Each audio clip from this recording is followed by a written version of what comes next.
as a candidate for governor, obviously an exciting time, but the primaries are Tuesday. You have the endorsement, but you have a formidable challenger, of course, in former Governor Plenty. What gives you the confidence kind of in these days leading up to Tuesday? You know, we have very different campaign plans. I am traveling all over the state and meeting with people face to face. My running mate and I have met tens of thousands of people over the last few months, and the energy on the ground is amazing. People are looking for just fundamental change in government right now, not tinkering around the edges or business as usual, and that gives me a lot of confidence going into Tuesday. Your tour is kind of the overthrow the status quo tour. What do you feel needs to change most? You know, two things I will tell you. One is the culture, the attitude in state government right now, particularly our state agencies, the DNR, the MPCA, Bowser, Department of Human Services. I could go right on down the list. There's a culture there right now where at least some of those agencies believe their job is to control and direct as opposed to serve the people who pay their salaries. So that is part of the status quo. And the other part is this acceptance we seem to have that every session is going to end the same way, in chaos, with three people making a deal behind closed doors, and then whatever deal they make gets thrown into a 400-page bill that nobody knows what's in it and has 15 minutes to vote for it before midnight. That simply has to change. You're a DL native. I mean, you know Greater Minnesota, so what's most important, or what have you discovered is most important as you're going out and meeting with people? You know, I hear two things, really three things. One is what I already mentioned, that there are so many people out here in Greater Minnesota that feel agencies have become out of control and somewhat arrogant, especially farmers with the MPCA or sportsmen and women with the DNR. But I also hear a lot about health care. People are very concerned about the availability of health insurance, and I believe we need to create more competition and offer more choices and options for people as opposed to moving in the opposite direction of single-payer health care, which is not good for people. And then the other is taxes. I hear a lot about both property taxes and income taxes. The tax on Social Security benefits, we're one of the few in the country who does that, and we shouldn't. We simply take too much money from people in this state.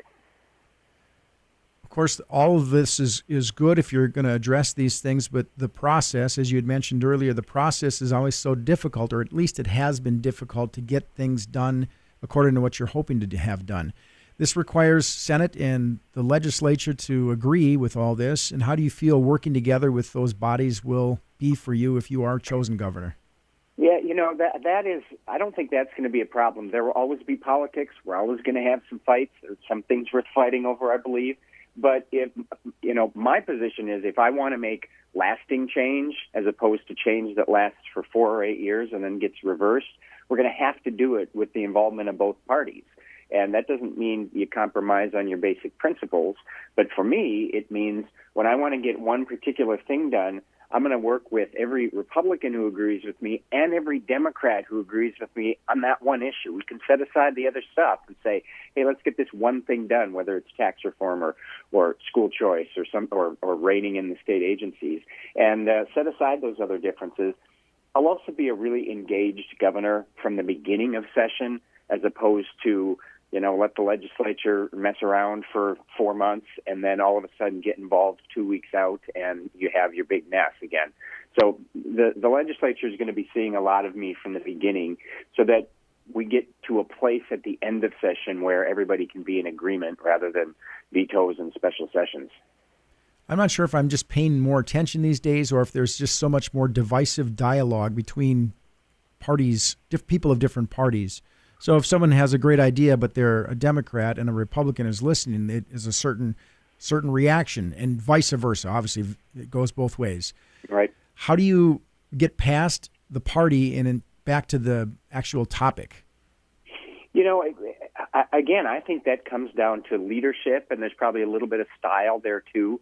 I think people who have been watching this primary campaign see very different styles. I tend to talk a lot about issues and get very specific about issues and tell people, here's where I stand, no political speak. I'm not going to try to make you believe I'm on both sides of this issue. And I think people appreciate that regardless of where you sit on the spectrum or what party you're from.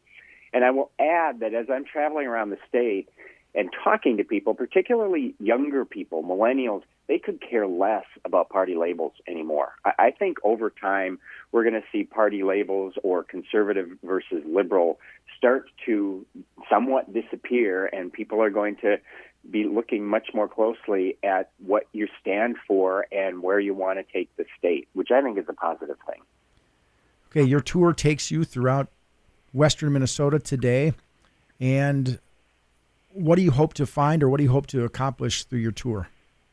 You know, we were we stayed in Alex last night. We're heading towards Fergus Falls. We're going to make a stop, I think, in Wadena today, maybe Perham, and end up over the eastern part of the state by the end of the day. And that's what we've been doing, just holding meet and greets and talking to newspapers and radio stations. We got an event at a restaurant tonight.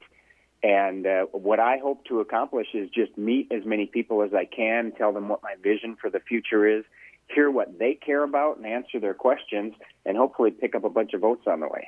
Okay, well, thanks for sharing some time with us, and good luck on Tuesday. Okay, thanks.